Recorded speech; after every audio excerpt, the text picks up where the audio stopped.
All right. Good morning, everybody. Welcome to another Saturday Community Conversation. Today should be really, really interesting. We have Faye DeMassimo on. Faye, her official title is Senior Advisor for Transportation Infrastructure, and she is the Interim Director for our new NDOT. Faye, good morning. How are you? Good morning, Vice Mayor. It's great to be with you this morning. Well, thanks for being here. So usually we start with a couple of just non-relevant questions to transportation services. So we were talking before, and I said, well, let's talk about the Atlanta Braves.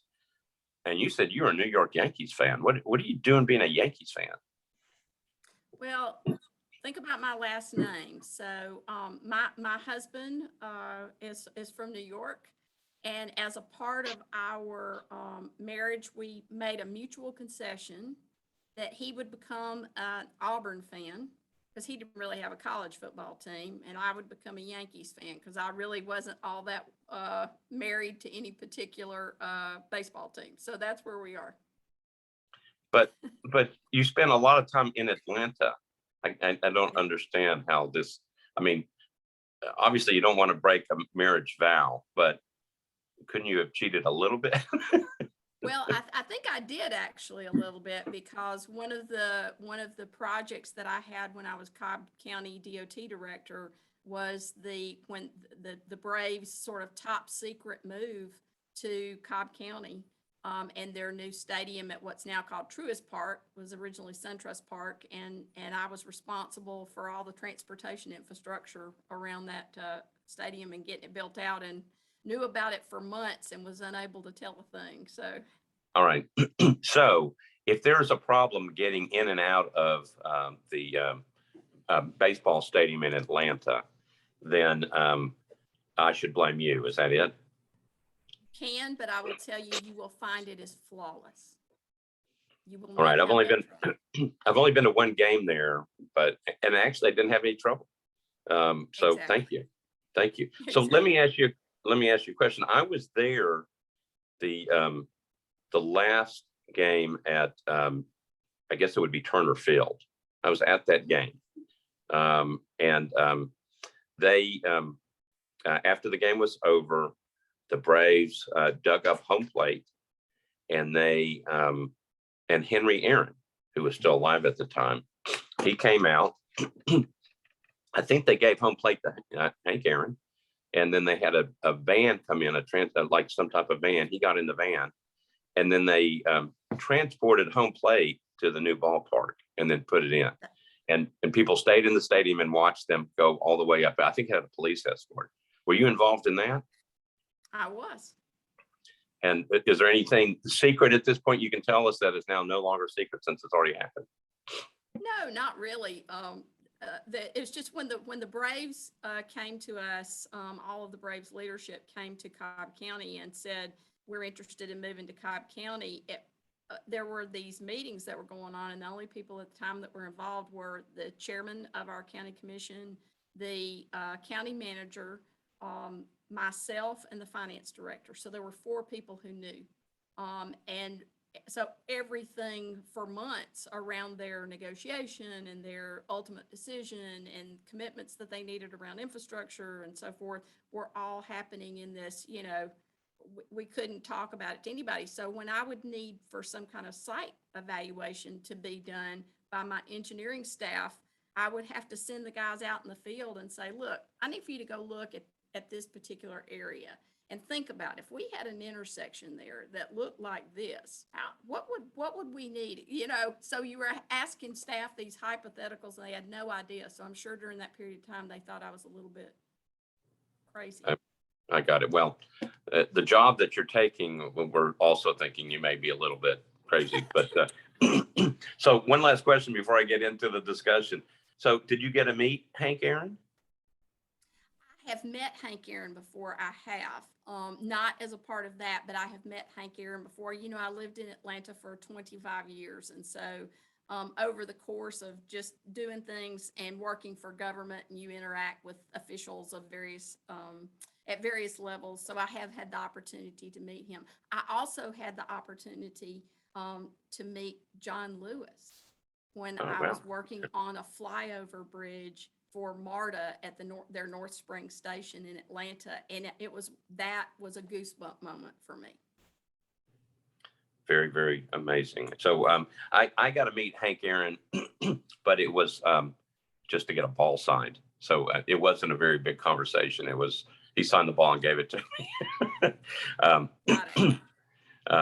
So anyway, well, we will continue on. Our guest today is Faye DeMassimo.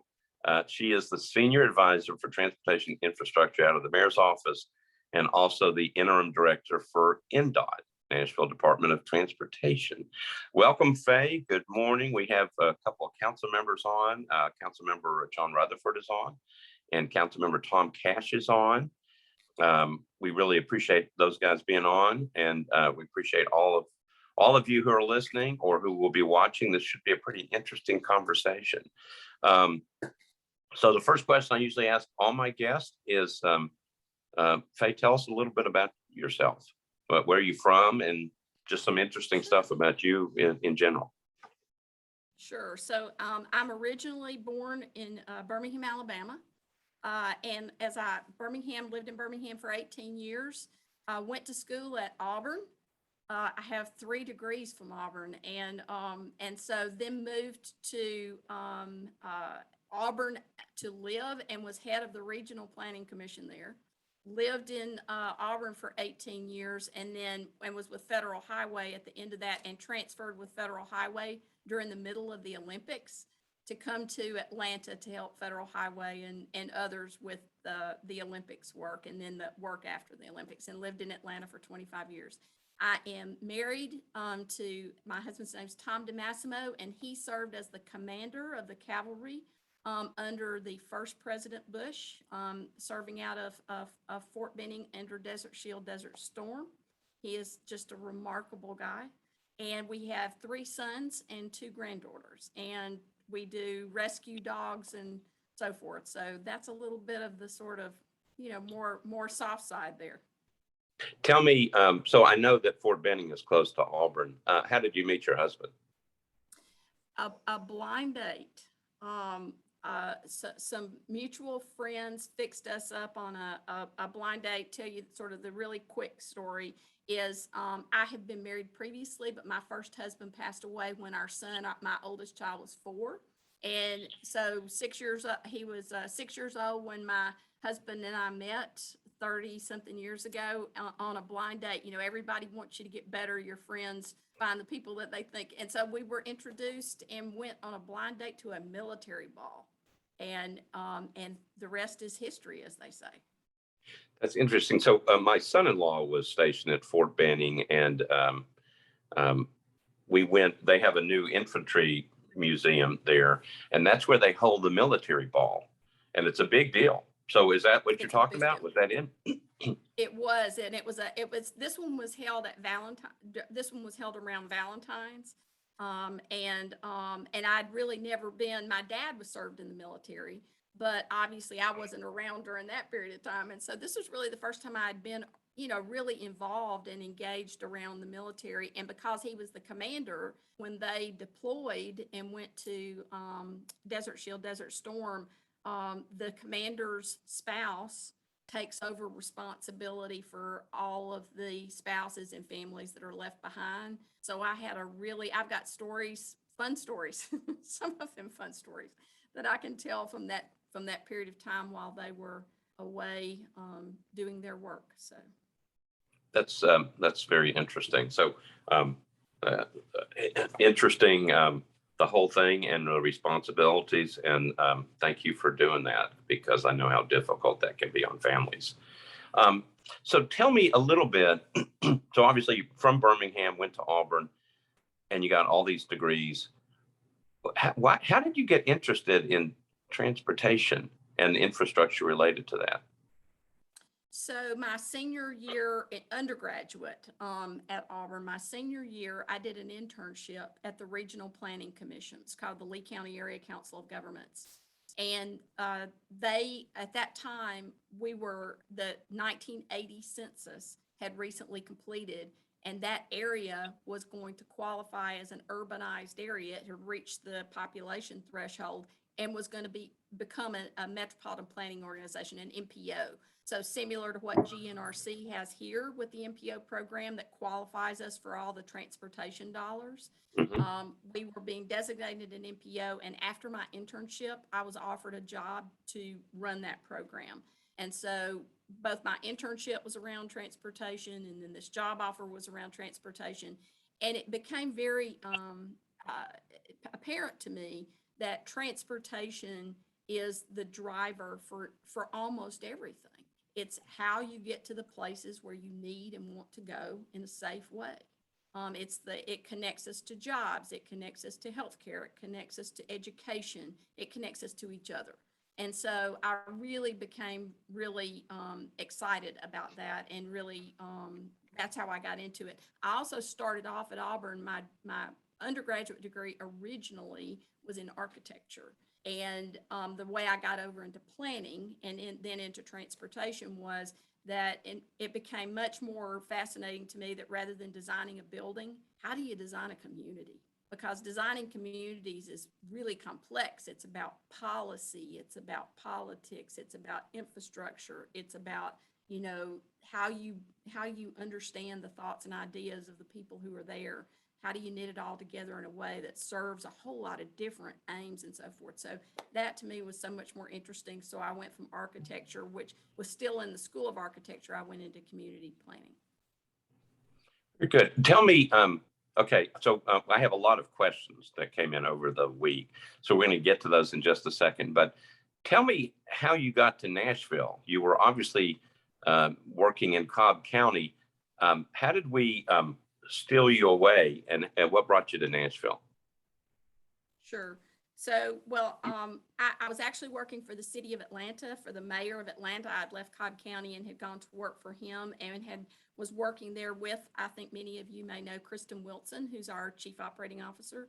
And we worked there together. And so during I had left the city of Atlanta at the end of the administration's turnover and people change, and I'd gone to work for Deloitte.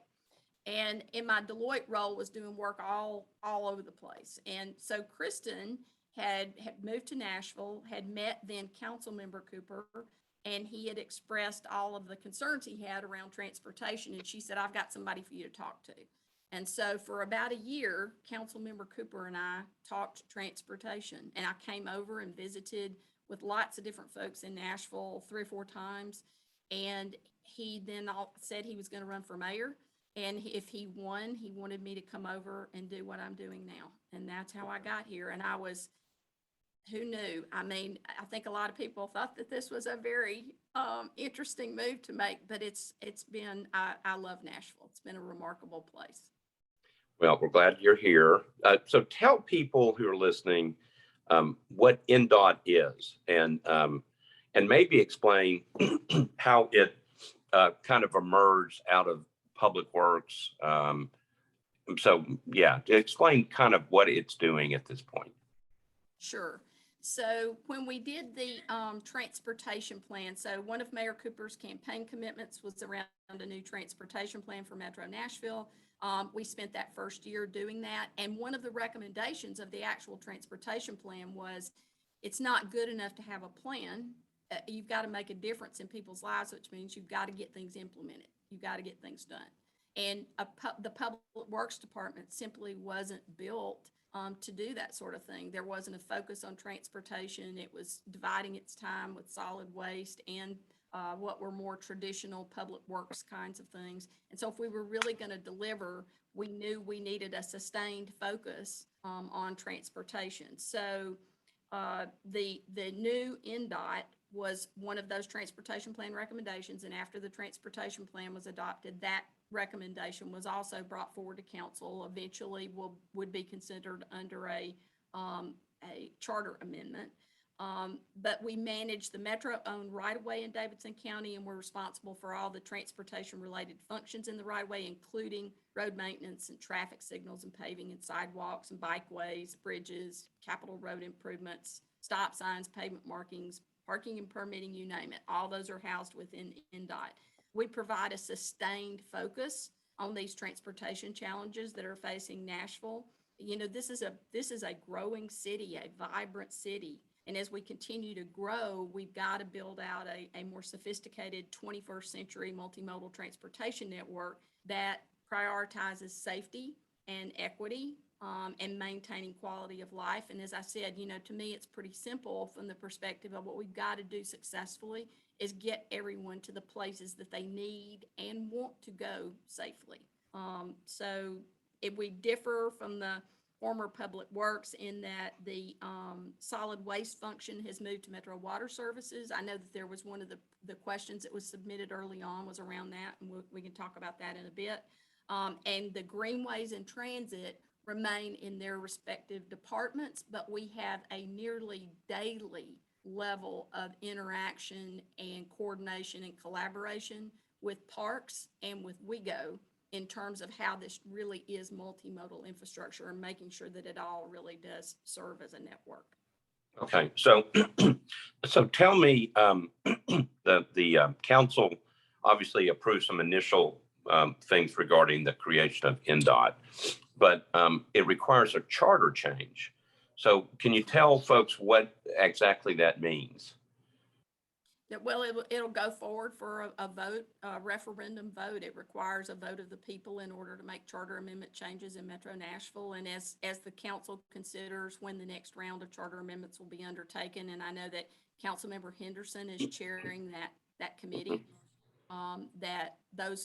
this among others will be considered for what are the priorities to put before the people.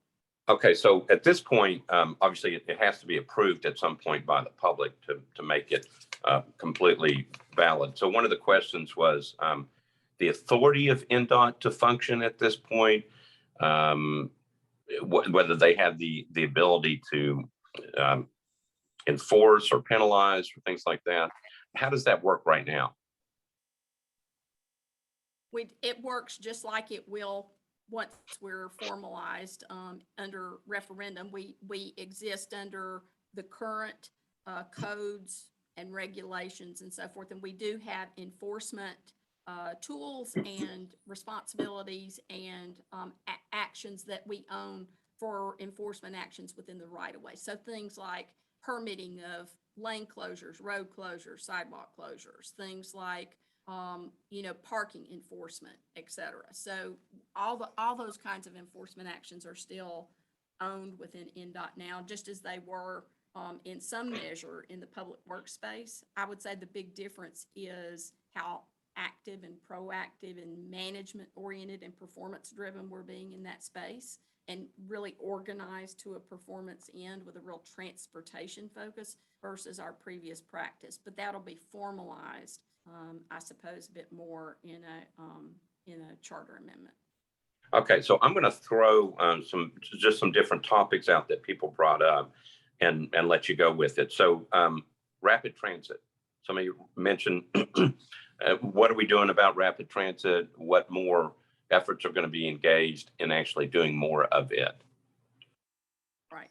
So and this is, I'm going to answer this a little bit from WEGO's perspective. Better Bus has identified what we call a frequent transit network that includes several of WEGO's busiest routes on major corridors: Bordeaux, Dickerson Pike, Charlotte Pike, Nolensville, Murfreesboro, Gallatin Pike, downtown Nashville, and so forth. As a part of that Better Bus and frequent transit network, we are moving forward, or WEGO is moving forward, on enhancing frequency, making the stops more convenient, reducing travel times, and reducing transfer times, which we know impacts ridership. The peak frequency between 10 and 15 minutes would be the goal of that frequent transit network, with a 20 to 30 minute off-peak frequency. One of the things that's impacting us now, and I should mention this, if we sit here and our only conversation makes it all sound like everything's just great, I know you all know we have challenges and we have obstacles and we have areas for improvement. The current labor shortage in all markets is one that is particularly impactful in the transit market.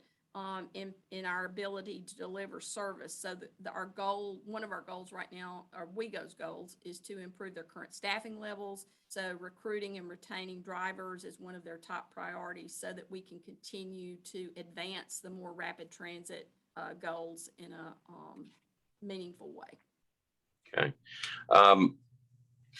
So tell me, can you tell us about the driver shortage? Because I've heard about that before. I've heard that from several sources that is having a pretty significant impact on our ability to provide services. And I know that's a WeGo issue, but I assume you know about it as well. How bad is it at this point? I think it is definitely impactful. And I'll tell you, I'll talk about it in a broader NDOT perspective. It's not just the drivers at WeGo, but even NDOT's perspective. When we try to hire signal techs, when we try to hire, especially like a lot of our field positions, we may get literally 100 people may apply. We may get 20 that we get through the process and that come in for interviews. 5 may become the final candidates, and only 1 will accept. And then some don't show up.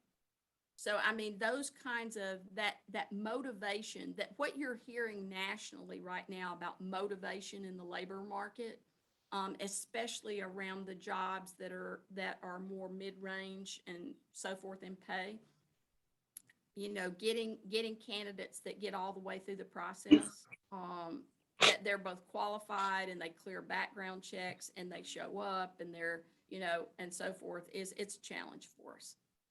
Is there overall, not just in Nashville, but everywhere else? Because this is, I mean, it's kind of interesting. First of all, interesting kind of how you found your way through this to become involved in transportation. But the idea of community involvement, the idea of kind of the technical stuff, are there efforts being made to get people interested in this early so that we actually fill these roles? We are, and I'm so glad you said that.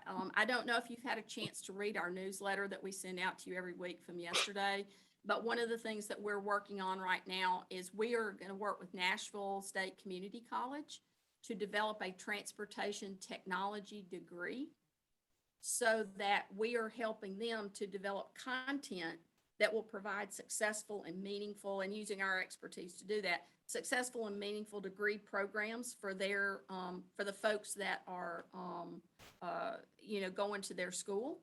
And also it will help to create a labor pipeline for us. So in the areas, for example, that we see, or whether it's traffic signal techs or curbside infrastructure management work, you know, technology is now part of everything. And so the notion of creating a transportation-focused technology degree program, and then having the opportunity to help them with that, so that there's more opportunity for their students, and potentially you know, some labor pipeline for us is a great thing. We also are doing, I mean, we're just doing expansive outreach, certainly within the state of Tennessee, but also within the region. We're doing targeted things with alumni associations at schools for perhaps more senior hires. We're doing work with internships, all those. I mean, we're throwing everything we can in it to help try to offset the competitiveness in the market, and also this very odd labor market that we're in right now. So how long is the program, and do you have to do you have to have a bachelor's degree to get into this technical thing, or can you go directly from high school if you're interested in this? I think you could go directly from high school. Absolutely. And we just started the work with them this past week. We developed the idea for it, reached out to secure their interest. They were interested, and our HR department has just started working with them. We haven't developed the content yet for the program, but I think it's something we can get in place. If they can get it through their process of establishing a program that confers a degree, we can get it done pretty quickly. Okay, sounds interesting. Okay, so tell me, a lot of questions about Southeast Nashville, everything from using the old Hickory Hollow Mall as a depot for people who need to come in and pick up a bus to come in and out of downtown, to just overall what's happening in Southeast Nashville in terms of priorities. What can you tell me about that? So I'll run through a couple. Let me run through a list of sidewalk projects that are coming forward and then some other things as well. So sidewalk projects in Southeast Nashville include Hamilton Church Road, Ashford Trace, Old Harding Pike, Linbar Drive, Blue Hole Road, Mountain View Road, Shadowbrook Trail, Old Hickory Boulevard, Murfreesboro Pike, Wallace Road. And then we've also got a number of paving, culvert, and traffic calming projects going on. And then on the transit side, the Antioch Neighborhood Transit Center is included in the Metro Nashville Transportation Plan and the better bus service that would serve the 55 and 73. And then, of course, you're probably familiar with the Murfreesboro Bus Rapid Transit, which is one of the larger projects included in the transportation plan, from Global Mall to downtown along Bell Road and Murfreesboro Park. Currently, the WeGo 55, but it would be upgrading that to true bus rapid transit. Be a great connection all the way down to the Hickory Hollow area in Antioch Airport, and then all the way into downtown. All right, so let me ask you this in terms of particularly people who live in the Southeast Nashville region. How do you figure out what is beneficial, what works and what doesn't work? And that probably applies to everything that a lot of the people ask about. How do you, I mean, it's one thing for, us as elected officials to go, I know how to fix this, so I don't. So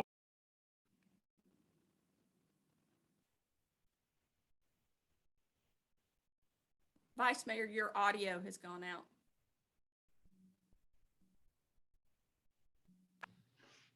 somebody muted me. I didn't, but I know who did.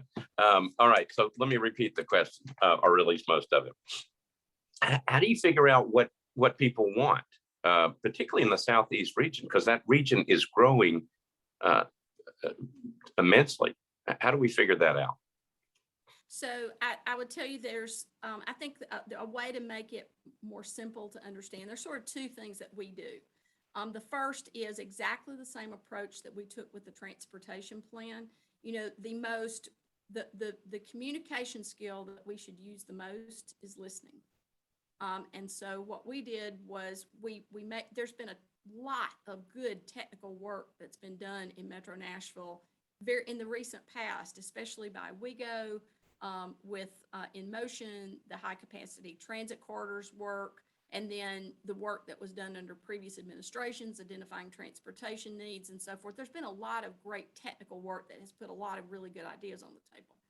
But we went out with the simple notion that we think what people really want us to do is to make sure that we get them to the places they need and want to go safely, and that we offer them some choice in how to do that.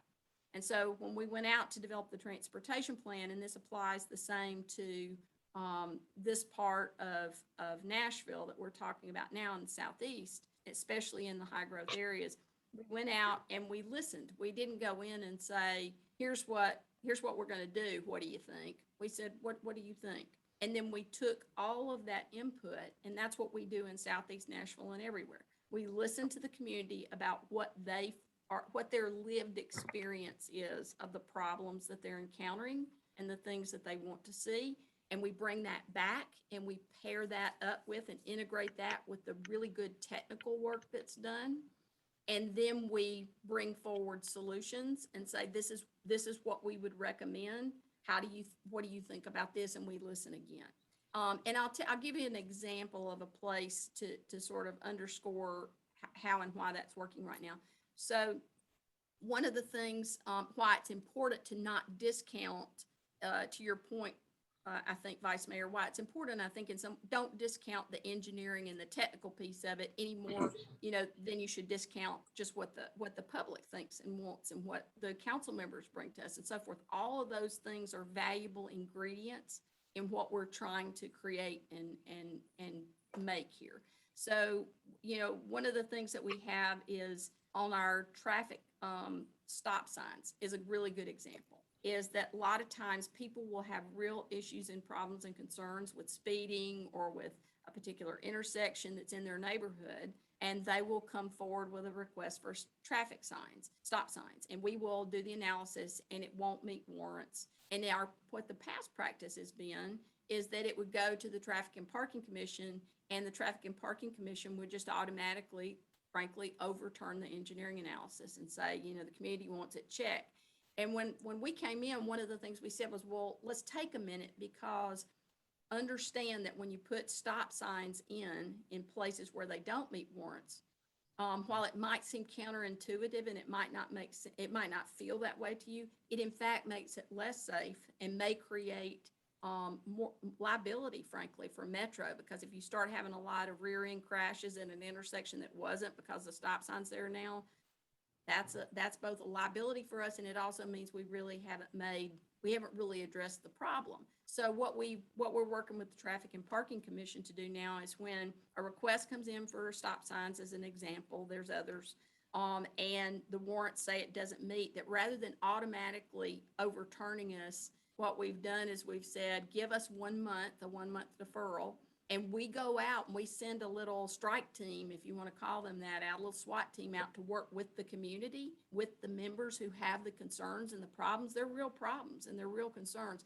And we go out and we say, tell us what's happening here. Let us understand the problem better from your perspective, and then let us bring forward some solutions to actually solve the problem. So it's being that perfect little blend of, how do you take the community's perspective and the lived experiences and that of leadership, and blend that in with our expertise and come out with real and substantial solutions. Okay, so let me ask you this, in terms of just the process or the speed of this stuff. I think Nashville has, over time, gotten the sense that it just takes so long to get a lot of this stuff done. And there is a lot of stuff to be done. I got that. Why does it always seem like it takes forever to get any of this stuff done, whether it's a stop sign or speed humps or whatever? It just, and then I'll move into sidewalks, but why does it seem like it takes so long? And again, you just got here, but it just seems like it takes forever to get any of this stuff done. We have not resourced to performance. We have a performance expectation, but we haven't resourced to it. And when I say we haven't resourced to it, we haven't had either enough staff or the right staff in place to move projects through. Good example. I know you said you were going to get to sidewalks in a minute, but in the sidewalk program, oftentimes that may involve right-of-way acquisition. We run right-of-way acquisition activities out of the finance department.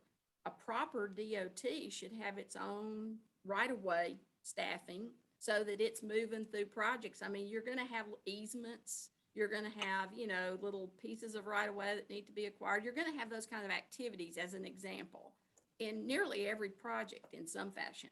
And so the notion that we haven't resourced ourselves either from enough staff, the right kinds of the management components in order to deliver, but we are correcting for that now. And I do believe we're going to see more speed, on sidewalks. I know, not trying to jump ahead and steal your thunder, but I know that the mayor challenged us to 50% more at 20% less cost, and we are going to be on track to meet that goal. Not without a lot of hustle, but we are going to be on track to meet that goal, comparing ourselves to previous experience. But I think a lot of it has just been not having projects designed and ready to go. When there's also an understanding that when we ask for a sidewalk, if someone from the community or a council member or whatever programs in a sidewalk, well, then boom, it happens. Well, in our sidewalk program, most of the easy sidewalk work has already been done in Metro Nashville. The things that are left actually have to be designed. They oftentimes need retaining walls. They oftentimes need drainage. There's all kinds of pieces and parts to them. And so you've got to get them designed. There may be right-of-way implications. There may be other permitting that has to be done. And we have not been set up to deliver a program. I think of it as the machine. In both my experience with Cobb County Department of Transportation formerly and in the city of Atlanta, we were set up to deliver a program. So we were set up like a machine with all of those pieces and parts, clicking away to deliver. And we've got to, we're getting there, but that's when you'll start to see the kind of performance that I think you expect begin to happen. Okay, so let's talk about sidewalks for a second. Somebody talked about, one of the questions that came in was Cadillac sidewalks as compared to, I think they said maybe Chevrolet sidewalk. There's always been concerns, at least over the last 10, 20 years, that the sidewalk expansion goes too slow. The city was not built with sidewalks in mind. Now we have to go back and try to fix that. And then people got very concerned about the cost of sidewalks, and that it seemed that they took a long time to develop, and then that they were extremely expensive. And I know and you can explain this, I know there's bits and pieces to the engineering and the process of a sidewalk plan, but in the end, it's pouring concrete. I mean, that's what, people have come to me. It's like, this is ridiculous. When the mayor says he wants to decrease the cost of the sidewalk program, I'm all in. It just seems like we've been spending way too much money on the construction of sidewalks. Can you talk about that? Sure. So I would, think about it. If you're delivering more quickly, there's something inherent in that reduces your cost. So, typical sidewalks cost about $1 million a mile. I mean, I think people think that they're a lot cheaper than they are, but they're not. They are pieces of infrastructure that require, all the things that you do with a lot of other pieces of infrastructure are required for sidewalks too. So I know it seems like we should just be pouring concrete, but that's not it. So the Cadillac sidewalks that were referenced, the wide ones with the street trees and the grass strip, all that sort of thing, are ideal in some situations, are necessary even in some situations in terms of what kind of travel we're trying to, and what are the places that we're connecting with that. But there are basic designs of sidewalk that can be more appropriate, for example, within neighborhoods or along streets with less traffic. And one of the things that I've encouraged staff to do since I got here is to put more tools in our toolkit, is the way I look at it, is rather than having one perspective of what a sidewalk must be, and it's got to be this wide, it's got to have all these things, that what we do is we do this much more careful consideration of what's appropriate in a particular area, because at the end of the day, what we really need to do is get the infrastructure in there to serve people. So we are using both what I call basic designs and the Cadillac designs, what you refer to as Cadillac designs when appropriate. And we understand the need to manage cost, and costs are managed in lots of different ways, but there's actually more to the design and delivery of these sidewalks than I think meets the eye. There's oftentimes utility coordination. Utility coordination is probably one of the most, it used to be when I first started out in this business, right of way was always the place where you had uncertainty, and right of way was the place that could really, right of way or environmental considerations were the two things that could really take a project off schedule and off budget and all those kinds of things. Without a doubt, in today's world, it's utility coordination. It's expensive. There's so many things in the right of way now, both underground and above the ground, and it runs the cost up and runs up the time frames. And so we're also looking for ways to better manage all of that. Okay. All right. So I'm going to switch again. Question about e-scooters and e-bikes and their future, whether they're allowed to be on roadways, greenways, things like that. What can you tell us about electronic scooters and electronic bikes? Right. I think e-scooters and e-bikes are they are going to be a part of a modern multimodal transportation system, both in Nashville and in other places in the country. To what extent they meet demand and how they are used will differ from community to community. They both provide accessible options for people who need a variety of modes of transportation. They both can help transit riders, for example, get to bus stops. They both can help people get to destinations that are too far to walk, but might not have a car. They can also, especially the e-bikes, and we talked about e-scooters too, they can provide options for those who are unable to power a bike on their own. For example, someone who has a particular ability challenge, or perhaps someone that's older that might just riding a regular bike might be a little bit more challenging to them, but this can help get them to those places. So I think the real challenge there, though, is to making sure that on the infrastructure side, that we are building a multimodal system that enables, again, people options and choice, but enables people to get to the places where they need and want to go in a safe way. So how we bring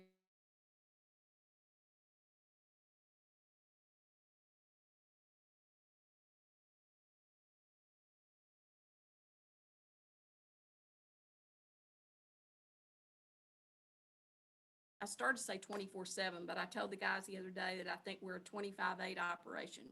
We work an Good. extra hour in the day and an extra day in the week because we have to. I got it. Okay. I, I assume that's going to raise costs too, because that's overtime for days that aren't even there. All right. So, I didn't mean overtime. so tell me, okay, so I'm getting ready to switch over again.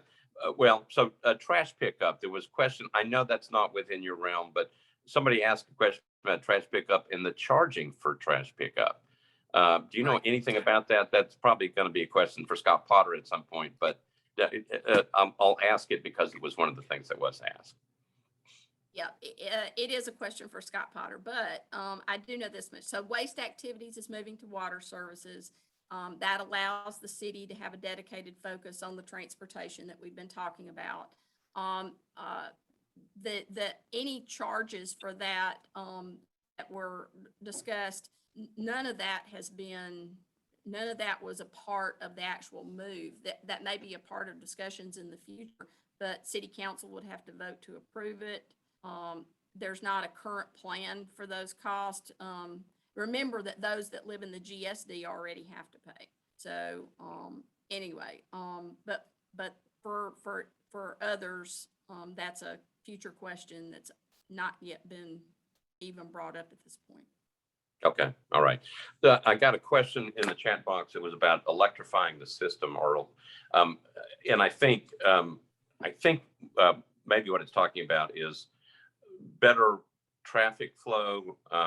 I know you used to, before you used to drive down Charlotte and you could just see the lights all out of sync, so that it wasn't like traffic was flowing. It was, you have to stop. It's like, this is ridiculous. So do we have better systems in place now to watch traffic patterns and traffic flow so that people don't have to stop every 10 seconds at a traffic light, but that it does actually flow better? We don't yet, but we will, and I'll tell you where we are. So our traffic management system, including all of our signals and so forth, is overall, I would say, a pretty, we're pretty behind the curve. And so one of the things that we did in that first transportation plan and in the last CSP that was passed was we put you all, council, committed a significant amount of resource to that. And we have been in the process of modernizing signals. We applied for funding from the Tennessee Department of Transportation to build our first traffic management center. It will be over at the Howard Building. And we have already, Devin Doyle is has already moved over to lead that traffic management center. So we will have a place that'll be the nerve center for all of our traffic management system and the connected signals. All signals won't be connected, but the ones on major corridors will be, and that's pretty typical for a lot of cities our size. That's how you manage. The other thing that we're doing is both up Gallatin and on Nolensville Pike, we're laying fiber so that we get that connectivity to those signals to be able to work them more effectively. And on Charlotte, which you mentioned, we were right after the transportation plan was passed. As a matter of fact, we had applied for a grant, federal grant, and I won't even spit out all the acronyms because you don't need that stuff, but we had applied for a federal grant that would create a smart corridor there that would work for both, enable the signals to work better for both transit, pedestrians, and vehicular traffic through that corridor. That project is in design right now. We were one of 10 grants made across the country to do that corridor. And I know that TDOT was super impressed because we got funded our first time applying. They had to apply 3 times to get their similar project funded. So you should see on the major pikes and corridors, I think you'll start to see, and TDOT state routes, you'll start to see more partnerships that we're going to be doing with TDOT. And on our major corridors where we have heavy congestion, a much more successful management. I think you're going to see that over the coming probably a year. You should start to see an appreciable difference where you go through a corridor and you go, I don't see any construction, but for some reason this worked a lot better today. And you'll feel that difference of how you move through. Okay. Electric buses, what do you think about that? I think, we are not in that market yet. And that's something we need to talk to Steve more about.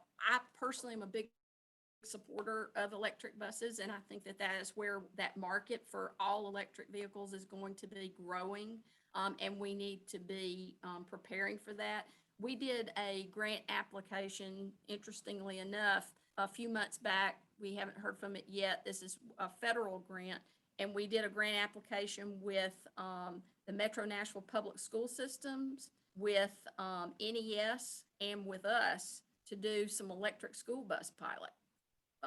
And so I'm very excited if that gets funded to see how that becomes a way to, you know what I mean, sort of size the market, test the activity with school buses, and be able to see how we can then apply that and grow that into other things, including WeGo. Okay. I'm checking my time. We're close to, we've got about 10 minutes left.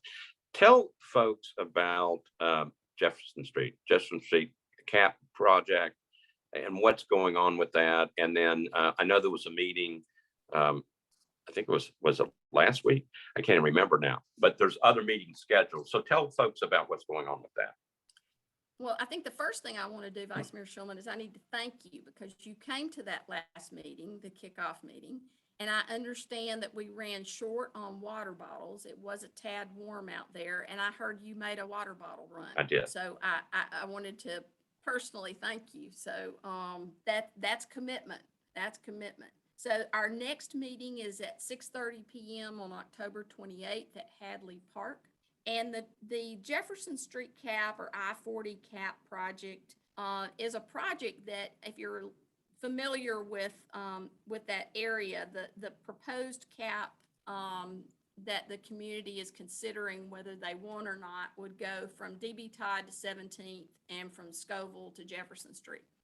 Around the mid-60s, when the interstate, when I-40 came through that area, we really actually have a history unlike there's a lot of CAPs all across, or a lot of these projects all across the country, and certainly Black communities all across the country that were impacted by the interstate system, because that was often where it went. In Nashville, we have a really unique story. First of all, when I-40 came through, that was such a remarkable area, such a vibrant area, wonderful Black neighborhood, Black businesses, Black artists with a great music culture, just an incredibly rich and wonderful place. And I-40 came through and took some 1,400 homes, the businesses, the connection, the impact has been generational and incredibly terrible, frankly. Well, so when that happened in the 1960s, the community there came together and sued the federal government and lost. And at that time, President Johnson sent a representative of what was the forerunner to the Federal Highway Administration, but it was the Federal Bureau of Roads, I think is what it was called. Sent a gentleman in here who stayed here for some 6-7 months The head of the whole organization stayed here that long, just trying to negotiate what was a commitment then made to the community to reestablish the connection with a cap. Well, after you've lost in the Supreme Court and you fought that hard, you're not in much of a mood to trust the federal government. And so that never happened. And then, of course, exactly what those in the community predicted would happen to the community with the intervention of I-40, in fact, did. And the generational impacts are ones that we can go out there and see today. So about 6 or 7 years ago, there was a conversation around, there was a federal, I think it was called the Federal Design Build Challenge, or I don't recall the exact name of it right now. But anyway, there was a design challenge that was hosted in that area at the federal level. And again, the caps were under conversation. There were several different caps that were looked at. That was hosted by the Civic Design Center. And there was community involvement then, and there was interest. So then we come in, the Cooper administration comes in, and we're doing our transportation plan. And remember, I talked about making sure that we borrowed all the work and looked at everything that the community all across Metro had already put a lot of either technical analysis or their own sweat equity into bringing these projects to the top. And that became the single largest project in the Metro Nashville Transportation Plan. So we came right off of the transportation plan and applied for an infra grant. You may recall, and this is an important part of sort of telling this story, is that the Biden administration came into office in January. Secretary Buttigieg was installed in February. And then in March was when they announced the first grants. And obviously, new administration comes in and they're anxious to get things going and get things moving. But this was a program called Infra. It's a program that's been around for a while. And it typically focuses on interstate operations, logistics operations kind of improvements. So interchanges and interstate operations and things that deal with the freight and goods movement and so forth.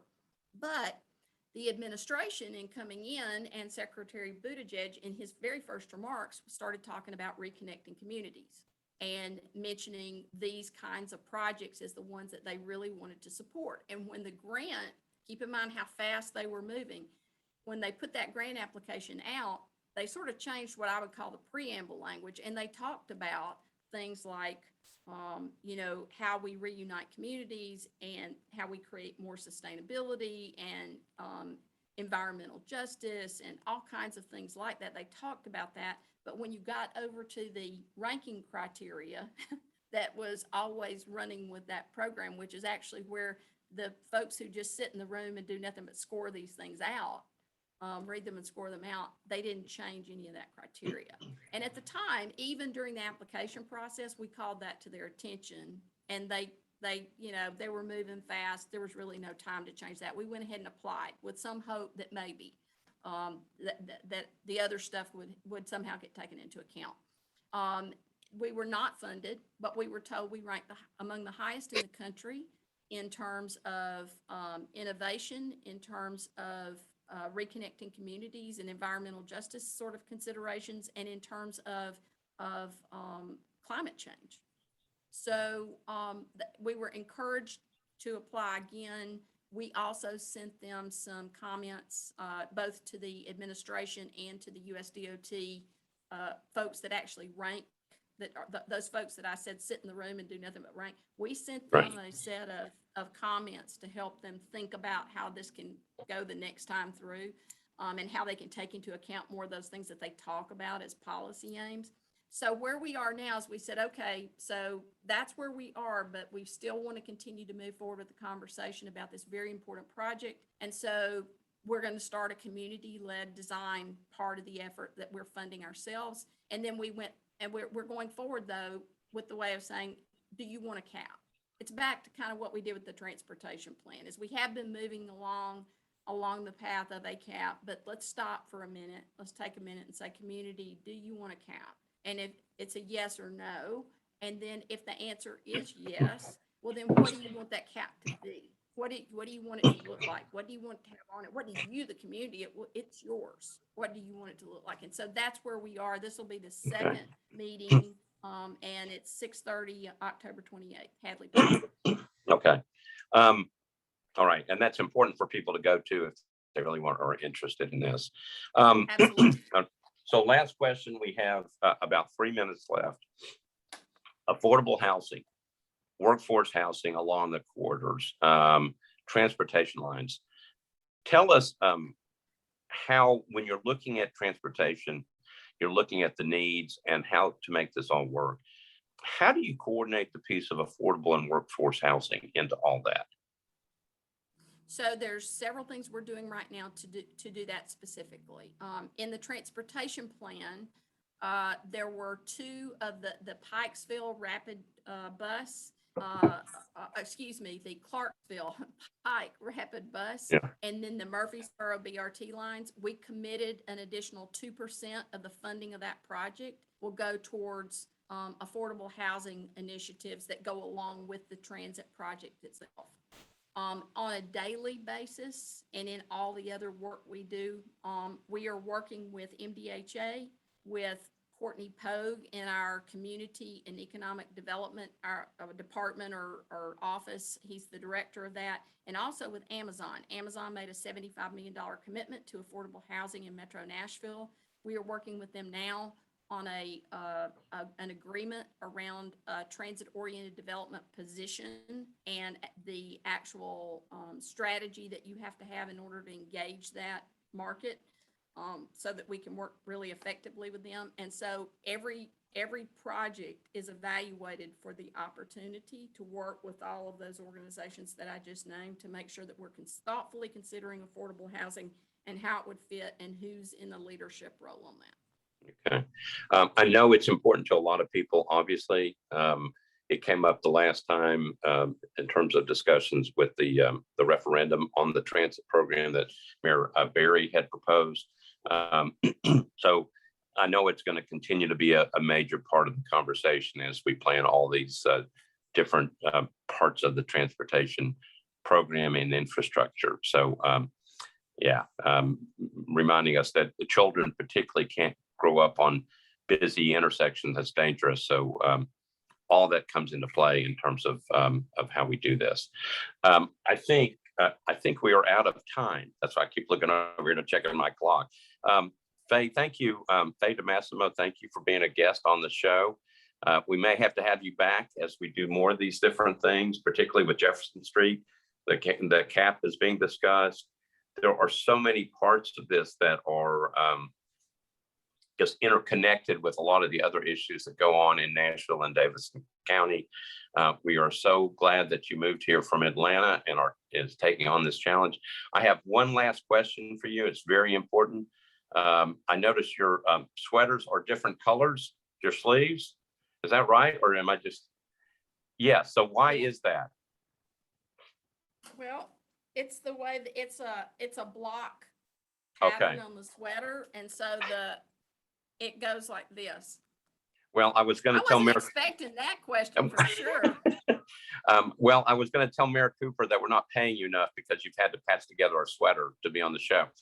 So anyway, I will tell him that the next time. I see that one thing I want to say really quickly is I see that there's a lot of questions in the chat and some of you may feel like we really didn't get to them all. Please feel free to call me at any time, text me or call me or email me. And I'm more than happy to have these conversations with you in more detail. It's so important and it's my honor and privilege to serve the community and serve you all. So thank you. Thanks, Faye. And you can, it's faye.demassimo@nashville.gov. And your phone number is what? 615-862. Well, it's 615. My cell number is better. 782-1554. Give that to him one more. 615-782-1554. Okay. So get ready. The phone calls are going to start coming. So we just posted that online as well. Faye, thank you again for being my guest. We will be off next week because TSU is having their homecoming, and there is a giant parade scheduled for next Saturday morning, and I will be in that parade. The last time I stood up in a car and but holding on safely and rode through, I don't know what I'm going to be doing this time.